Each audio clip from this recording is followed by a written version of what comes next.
अब यहाँ पर राजा परीक्षित जी पूछते हैं, प्रभु मुझे ये बताइए कि रास लीला कैसे हुई,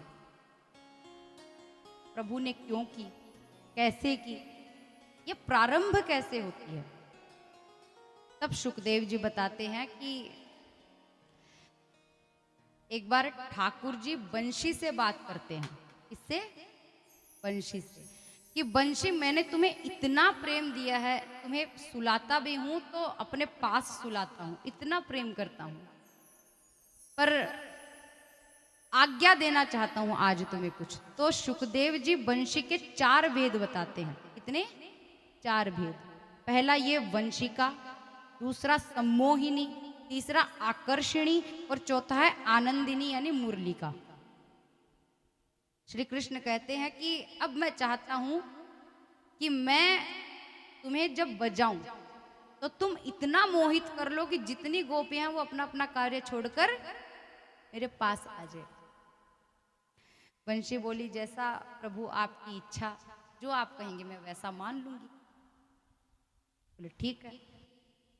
अब ठाकुर जी ने बंशी बजानी शुरू। जैसे ही बंशी बजी, राधा रानी को आवाज सुनी। पहले तो आवाज सुनती है तो राधा रानी कहती है कि नहीं नहीं, बुलाते ही नहीं जाऊंगी, वरना ठाकुर जी जो है वो खुद को बड़े अहम समझने लगेंगे कि देखो मेरे लिए आई है, तो थोड़ा रोकती है। परंतु देखिए बंशी की ध्वनि जो है वो इतनी मीठी है कि राधा रानी तुरंत खड़ी हुई और भागकर ठाकुर जी के पास चल दी। ऐसा भी वर्णन है कि एक गोपी जो है वो पति को रोटी डाल रही थी, तो पहले तो जिद करती है, अजी ले लो, अजी ले लो। पति बोलता है नहीं, पेट भर गया। अजी आप कितना थक गए, ले लो। परंतु जैसे ही बंसी की आवाज सुनी, ठीक है मत लो, बैठो, जा रही हूं मैं तो। एक गोपी श्रृंगार कर रही थी तो एक आंख में काजल डाला, दूसरे में डाला ही नहीं, निकल ली। ऐसा तक वर्णन है कि एक गोपी पायल पहन रही थी तो पायल को गले का हार बना लिया और गले में पायल बांधकर चल दी। और कई पायल को हार तो बनाया, हार को पायल बना लिया, पैरों में हार पहन रही है। इतना भी होश नहीं, सुध बुध सब खो गई।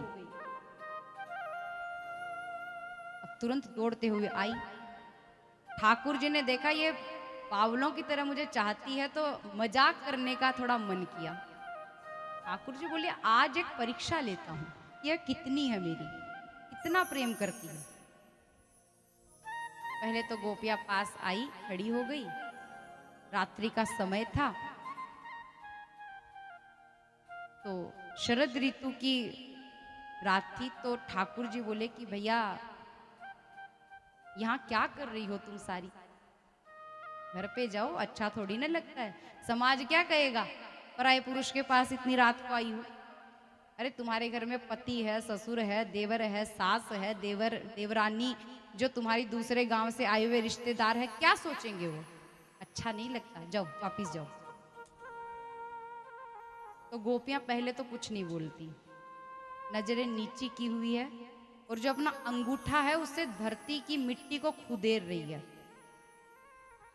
बाद में ठाकुर जी बोलते, नीचे क्या देख रही हो, जवाब दो। अरे तुम्हारा पति क्या कहेगा, अच्छा थोड़ी ना लगता है, देखो तुम विवाहित स्त्रियां हो, घर में अच्छी लगती है।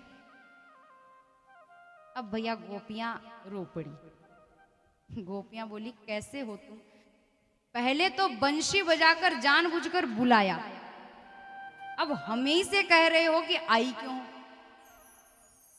हमें छोड़ो, तुम अपनी बताओ, तुमने बंशी बजाकर बुलाया क्यों। ठाकुर जी बोले, मेरे लिए तुम क्या अहमियत रखती हो, मैंने तो नहीं बुलाया, परंतु तुम ये सोचो समाज क्या कहेगा।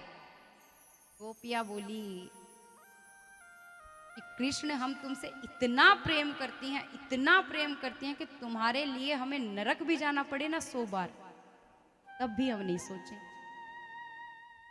और तुम जिस पति की, जिस समाज की बात कर रहे हो, हमें उससे फर्क नहीं पड़ता। हमने तुम्हें हमेशा से चाहा है और बस यही चाहती हैं कि तुम हमारे पास रहो, हम जितना प्रेम तुमसे करते हैं तुम भी उतना ही प्रेम हमें दो। ठाकुर जी बोले अच्छा, बोले हाँ, परंतु मुझे ऐसा लगता है कि यदि तुम्हें बाहर कोई ताना मार देगा कि देखो देखो ये देखो रात को ना कृष्ण के साथ वन में घूम रही थी, तो मुझे ऐसा लगता है कि तुम तब बुरा मान जाओगे। तब गोपियां ठाकुर जी से कहती है प्रभु जी एक बात कहें। ठाकुर जी बोले हाँ। गोपियां बोली आपको इतनी चिंता हमसे क्यों, हमारी क्यों हो रही है? सुनना है तो हमें सुनना है, ताने पड़ने हैं तो हमें सुनने हैं, बुरा भला कुछ कहेगा तो हमें सुनना है, परंतु आप इतने चिंतित क्यों हैं? चिंता तो प्रभु जी वो ही करता है जो प्रेम करे। तो इससे हमें यह समझ आ गया है कि आप भी हमें चाहते हो, हमारी चिंता करते हो। तो ठाकुर जी ताली पीट पीट कर हंसने लगे, बोले हाँ हाँ ठीक है, तुम पास हो गए। बोले ठीक है, अब क्या चाहिए? गोपिया कहती है प्रभु थोड़ा नृत्य हो जाए तो मजा आ जाए। वर्णन है, शुकदेव जी बताते हैं कि जब ठाकुर जी हर गोपी का हाथ पकड़कर नाच रहे थे, वन में घूम रहे थे, भ्रमण कर रहे थे, तो गोपियों में थोड़ा सा मान आ गया। भैया ठाकुर जी को सब कुछ पसंद है परंतु मान नहीं। मान आया कि देखो पूर्व जन्म में हमने पता ही नहीं कितने ही अच्छे कर्म किए होंगे कि हमारे साथ कृष्ण आज घूम रहे हैं। हमारे जैसा सौभाग्यशाली तो कोई और हो ही नहीं सकता। अब ठाकुर जी है वो मन की बात तो पढ़ना जानते अच्छे से हैं, तो मन की बात पढ़ ली। पढ़ी तो ठाकुर जी अचानक सबके बीच से अदृश्य हो गए, गुम हो गए। जब गुम हुए तब ठाकुर जी को पुकारती है, हे प्रभु कहाँ गए, हमारे पास आ जाइए। भयंकर पीड़ा होती है गोपियों को, और ये पीड़ा वो ही समझ सकता है जो भगवान से सच में वैसा प्रेम करे जैसा गोपियों ने किया था। वरना ये प्रेम हर किसी के समझने की बस की बात नहीं है। तब वर्णन आता है भागवत जी में गोपी गीत का। किसका? गोपी गीत।